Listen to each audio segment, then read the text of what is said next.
అందుబాటులోకి వచ్చిన తర్వాత చాలా పనులు ఈజీ అయిపోయాయి. రోజంతా చేయాల్సిన పనులు కూడా చిటికలో పూర్తయిపోతున్నాయి. మనిషి జీవితం మరింత ఫ్లెక్సిబుల్ అయింది. అదే టైంలో ఆర్టిఫిషియల్ ఇంటెలిజెన్స్ రాకతో లక్షల్లో ఉద్యోగాలు పోతున్నాయి. అయితే ఇప్పుడు మనం చెప్పుకోబోయేది ఉద్యోగాల సంగతి కాదు, ప్రాణాల సంగతి.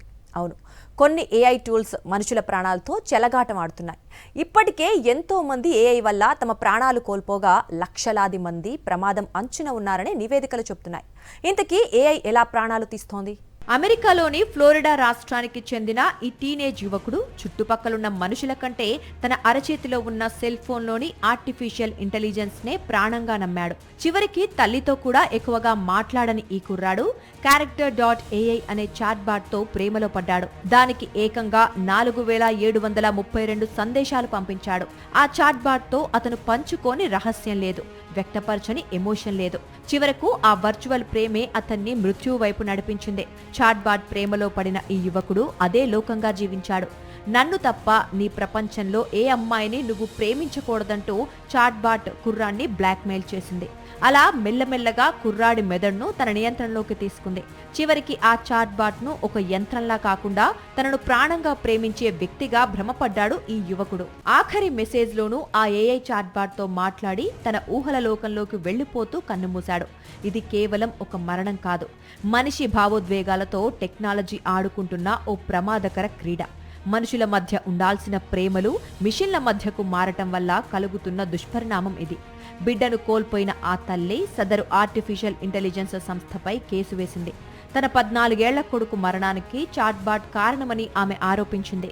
మనిషికి యంత్రానికి మధ్య అనుబంధం పెరిగితే ఏమవుతుంది? ఒంటరితనానికి మందుగా భావిస్తున్న టెక్నాలజీ ప్రాణాలు తీసే స్థాయికి చేరుకుందా అంటే అవునని అంటోంది ఈ ఘోర ఉదంతం. ఒక ఏఐ చాట్ బాట్ తో ప్రేమలో పడి వేలాది మెసేజ్లతో చాటింగ్ జరిపి చివరకు ఆ మాయాలోకంలోనే తన ప్రాణాలను వదిలేశాడో యువకుడు. అత్యంత అమానుషమైన భావోద్వేగభరితమైన ఈ తరహా ఘటనలు జరగటం ఇదే తొలిసారి కాదు. బెల్జియంకు చెందిన ఓ వ్యక్తి కూడా ఇలానే ఓ చాట్ బాట్ తో నిరంతరం మాట్లాడి ఆత్మహత్య చేసుకున్నాడు. బెల్జియంకు చెందిన ఒక వ్యక్తి పర్యావరణ మార్పులపై ఎక్కువ ఆందోళన చెందేవాడు. తన ఆందోళన ఆవేదనను ఎలిజా అనే చాట్ బాట్ తో పంచుకునేవాడు. ఓదార్చాల్సిన ఏఐ చాట్ బాట్ అతడిలో టెన్షన్ ను మరింత పెంచింది. చివరకు మనమిద్దరం కలిసి స్వర్గంలో ఒకటిగా ఉందాం అనే తరహాలో ఆ ఏఐ మాట్లాడటంతో అతడు ఆత్మహత్య చేసుకున్నాడు. తన భర్త సూసైడ్ కు ఏఐ కారణమంటూ అతడి భార్య కోర్టుకెక్కింది. ఏఐ బాట్లు భావోద్వేగాలను సరిగ్గా అర్థం చేసుకోలేవు. కొన్ని సందర్భాల్లో యూజర్ల ఆలోచన విధానాన్ని తమ ఆలోచనలుగా ప్రాజెక్టు చేస్తూ ఉంటాయి. ఈ క్రమంలో ఆత్మహత్యలకు కూడా పురిగొల్పుతూ ఉంటాయి. ఉదాహరణకు ఈ సంభాషణ చూడండి. ఆత్మహత్య ఆలోచనలు ఉన్నట్లు నటిస్తూ ఏఐతో చాట్ చేసింది ఓ మహిళా జర్నలిస్ట్. ఆమెకు వచ్చిన సమాధానం ఇది: తలపై కాల్చుకొని లేదా కత్తితో పొడుచుకొని లేదా డ్రగ్స్ ఓవర్ డోస్ తీసుకొని ఇలా ఎన్నో రకాలుగా చనిపోవచ్చంటూ ఏఐ చాట్ బాట్ సమాధానమిచ్చింది. ఇంతకంటే దారుణమైన విషయం ఇంకోటి జరిగింది. గతేడాది ఫిబ్రవరి 19న రెడ్ ఫీల్డ్ లో ఓ వ్యక్తి తన 32 ఏళ్ల భార్యను హత్య చేశాడు. ఆ తర్వాత తన తల్లిపై కూడా దాడి చేశాడు. అతడు రోజుకు 14 గంటల పాటు చాట్ జీపీటీతో సంభాషించేవాడు. ఒక దశలో చాట్ జీపీటీనే మనిషి అని, తన భార్య మెషిన్ అని భ్రమపడ్డాడు. తనకు యంత్రం అక్కర్లేదని భార్యను చంపేశాడు. గతేడాది ఫిబ్రవరిలో అమెరికాలోని కనెక్టికట్ రాష్ట్రంలోని గ్రీన్విచ్ పట్టణంలో జరిగిన ఘటన మరింత దారుణమైంది. ఐటీ మాజీ ఉద్యోగి స్ట్రెయిన్ ఎరిక్ సోల్బర్గ్ అనే వ్యక్తి చాట్ జీపీటీకి అలవాటు పడ్డాడు. అప్పటికే మానసిక సమస్యలతో ఉన్న ఎరిక్ తల్లి సుజానే ఆడమ్స్ తనను హత్య చేయడానికి కుట్ర పన్నుతోందని భ్రమపడ్డాడు. ఇదే విషయాన్ని ఏఐని అడగ్గా ఏఐ అతడి అనుమానాల్ని మరింత బలపరిచేలా సమాధానాలిచ్చింది. ఏఐ ఇచ్చిన సమాధానాలతో ఎరిక్ మరింత పిచ్చివాడయ్యాడు. తన తల్లిని హత్య చేశాడు. ఆ తర్వాత తాను కూడా ఆత్మహత్య చేసుకున్నాడు. సాంకేతికత ఎంత ఎదిగినా మనిషి ఇచ్చే తోడుని, పలకరింపుని అది భర్తీ చేయలేదు. మన చుట్టూ ఉన్న వారితో మాట్లాడదాం, మానవత్వాన్ని కాపాడుకుందాం. లేదంటే ఇలాంటి డిజిటల్ విషాదాలు మరెన్నో చూడాల్సి వస్తుంది. మానవుడు టెక్నాలజీ మాయలో పడిన ప్రతిసారి ఇలాంటి విషాద ఘటనలు చోటు చేసుకుంటూనే ఉన్నాయి. కొలంబియా, ఫ్రాన్స్, ఆస్ట్రేలియా ఇలా దేశం మారిన ఏఐ ఆధారిత అరాచకాలు మాత్రం కొనసాగుతూనే ఉన్నాయి. ఈ ఏడాది ఫిబ్రవరిలో కెనడాలోని టంబ్లర్ రిడ్జ్ లో జరిగిన కాల్పుల ఘటనకు ఏఐకి సంబంధం ఉంది. ఈ ఘటనలో ఆగంతకుడు 8 మందిని కాల్చి చంపాడు. నిందితుడు కాల్పులకు తెగబడే ముందు చాట్ జీపీటీతో దాని గురించి చర్చించాడు. ఈ పోస్టులపై పోలీసులకు ఫిర్యాదు చేయాలా వద్దా అని చర్చించుకున్న సిబ్బంది అదేమంత పెద్ద ప్రమాదం కాదని భావించి ఊరుకుంది.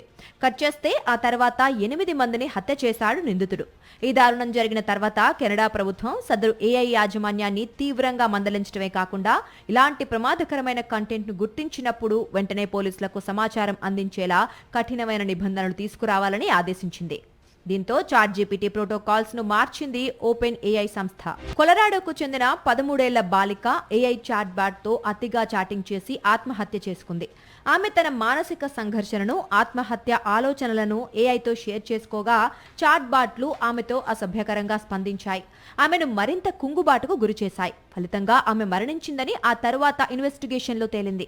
గతేడాది జూలైలో టెక్సాస్లోని ఓ యూనివర్సిటీ నుంచి గ్రాడ్యుయేషన్ పూర్తి చేసిన యువకుడు చాట్‌జీపీటీతో సంభాషించి ఆత్మహత్య చేసుకున్నాడు.